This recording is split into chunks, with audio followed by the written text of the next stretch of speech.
We're ready for action. And ladies and gentlemen, I've never been more excited to moderate a panel than today. So let's dive right into it and ask a first opening question to both of you. What's the latest in the sex tech industry? Lora, let me start with you. Yeah, well, I think that the industry itself is just ripe for innovation, and what we're doing right now at Lora DeCarlo is pretty damn innovative. Vibrators have flooded the industry for over 100 years. The first vibrator was actually invented in the late 1880s and popularized in the 1920s. By Dr. Mortimer Granville, and we've been using vibrators ever since. So we thought it was time for a change. So my company, Lora DeCarlo, actually utilizes microrobotics and biomimicry, or the mimicry of human motion, in order to stimulate all those pleasure points. And we create products that are actually moldable and customizable to the human anatomy to help people actually discover all of those points and what they really like. So I think we're headed in a direction where the experience is much more human-like. So vibrators are out. What's in them, Marianne? Wow. So this really is such an exciting time to be a human being. Things are changing so dramatically. Technology is influencing all aspects of our life. So Lora spoke about sex toys and sex tech. VR porn is also on the horizon to really make a big impact in people's sexual experience. So you know that virtual reality creates an experience for us that even though we know consciously we're not in the experience, the body responds as if it is. So the body takes its marching orders from our senses, not from our conscious mind. So what that means is in VR, you're going to have the physical experience of whatever sexual experiences you're participating in VR. So this really is a game changer. If we were to ask our audience today, are you really having sex with the person you want to have sex with? And are you having the kind of sex you really want to have? Many people would say, well, you know, I love my partner, but...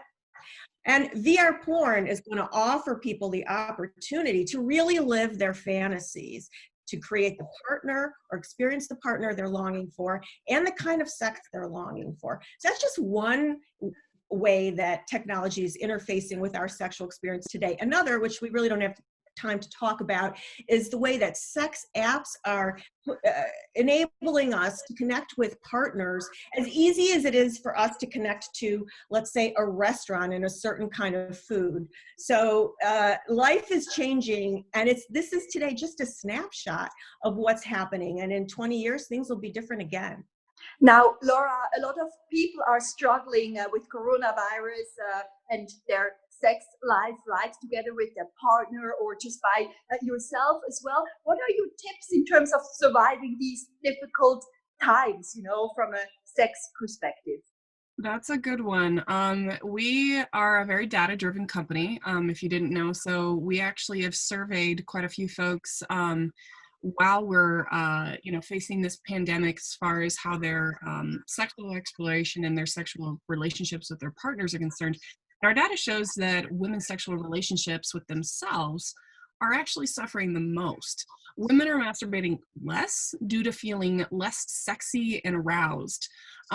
So making time for sexual pleasure is a key part of your self-care routine.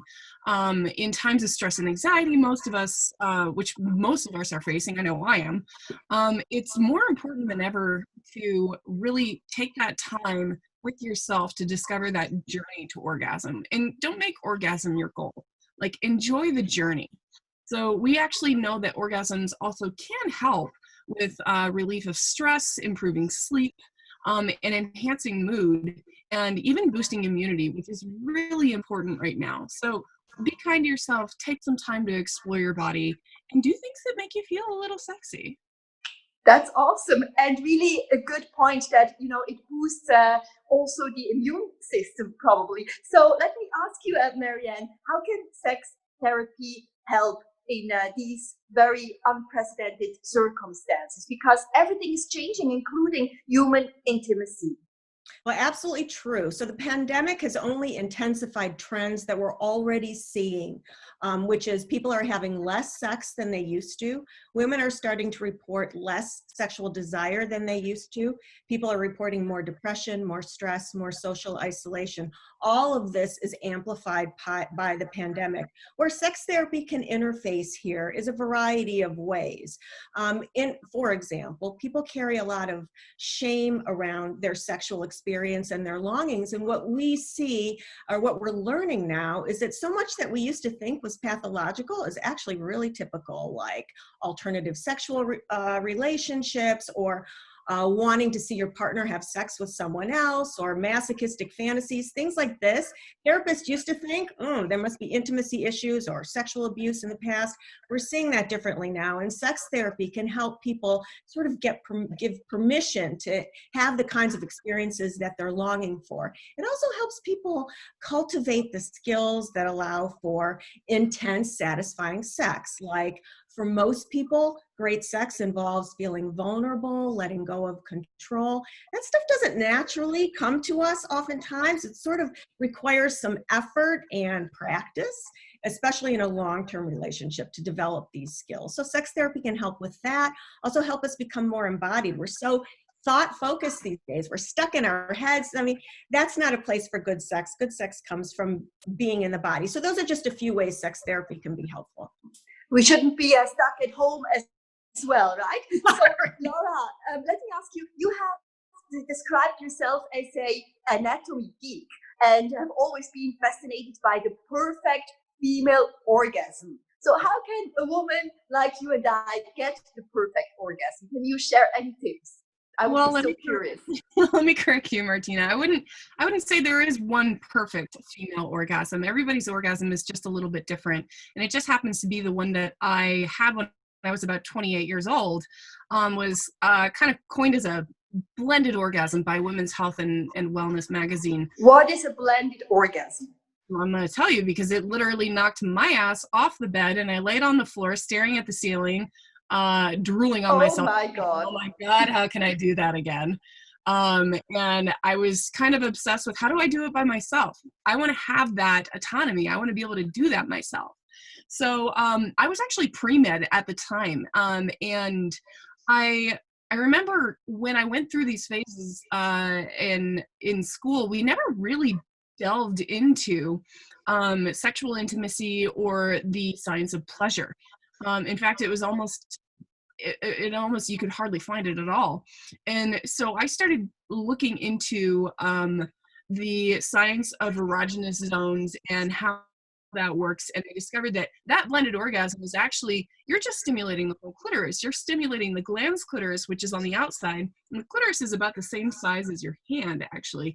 And you're stimulating the piece on the outside that you do see, but there's actually a network of glands, innervation, blood, and veins that coalesce on the inside that meet up against the anterior wall of the vaginal canal.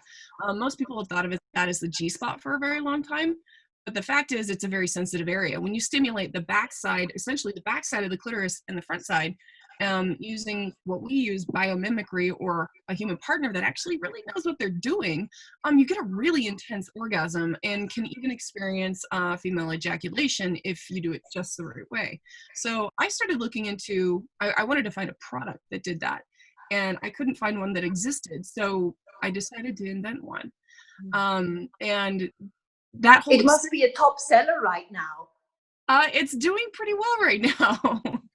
So that whole experience eventually led me to start a whole company. And that's why we think that sexuality and sexual exploration is so important, because we know that that is directly linked to how you identify in the world. And how you identify in the world really is linked to how confident you are in the world. If you're confident and empowered every day, those are the kinds of people that go out and make big changes in the world. And that's the kind of change that we want to see happen. We want to help those people feel a little bit more comfortable in their own skin through their sexuality. Marianne, you are a clinical psychologist and also an expert in sex therapy. You wrote a very interesting book, which is called Unlocking the Sexy in Surrender, using the neuroscience of power to recharge your sex life. So tell us a little bit more about how neuroscience can help here. Well, that's a very interesting question. Neuroscience can help us understand why some of the things we find sexually exciting really are sexually exciting. It doesn't always make logical sense. And it also can help us sort of quantify pleasure in an interesting way. So to explain this, I would invite you first to think about what might have been some of the most exciting sex of your life. You might have a few events that really stand out in your mind. Consider them for a moment. Now, some of you are going to identify experiences where you felt particularly connected to your partner. Others of you are going to think about times when you felt like you really sort of lost control. You were overpowered by lust. It felt animalistic and it felt primal. So what does that say about our experience? Well, one of the things we understand about the brain is there's an ancient part of the brain that we sometimes refer to as the reptilian brain. And that's a part of the brain we share with all mammals. We actually, I want to remind you, share almost 99% of our DNA with the great apes. That's an astounding number. So there's a very primitive aspect to our sexual experience that relates to this reptilian brain and what we share with other mammals in terms of our sexual experience. So even the words we use to describe that super exciting sex, animalistic and primal, it brings us back into that very ancient part of our brain. So what you remember as your best sex very likely tapped that. And the book that I wrote is about how essentially the experience of surrender taps that primal brain as well. People find that to be incredibly compelling. And what we see is that that element of dominance and surrender in particular is evident in all mammals' sexual experience. And what neuroscience is showing us now is that literally surrender in an S&M experience, so sexual surrender when someone is being dominated, causes a release of neurotransmitters and hormones like cortisol and endocannabinoids. These are unique to the surrender experience, and people interpret that as pleasure. So neuroscience offers us sort of why certain things are so compelling, and it gives us a measure of how pleasurable some things are. I would like to bring in the gender discussion here as well, Lora. So how is technology and sex robots and all the different toys that you're having right now changing this debate? Well, I think it's the way that we're approaching this is we approach sexuality. We do make products for vaginas, but we intend on making products for penises as well. But we approach the entire discussion of sexuality and sexual pleasure, like I said earlier, more as a journey rather than a destination.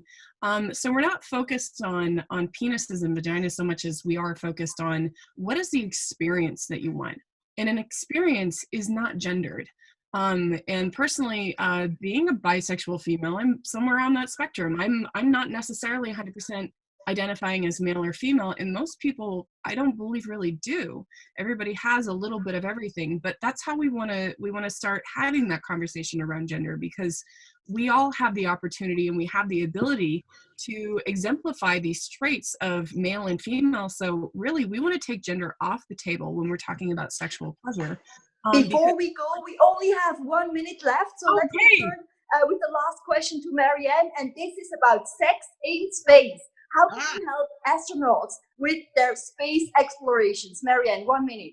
Well, this is how we really need Lora, because for astronauts in space, folks are going to be disconnected from the people that they love. Their whole abilities to connect with others are going to be so truncated. They're going to be so isolated. And so sex tech is going to be more than pleasure for these folks. It's going to literally be their connection to their sense of humanity.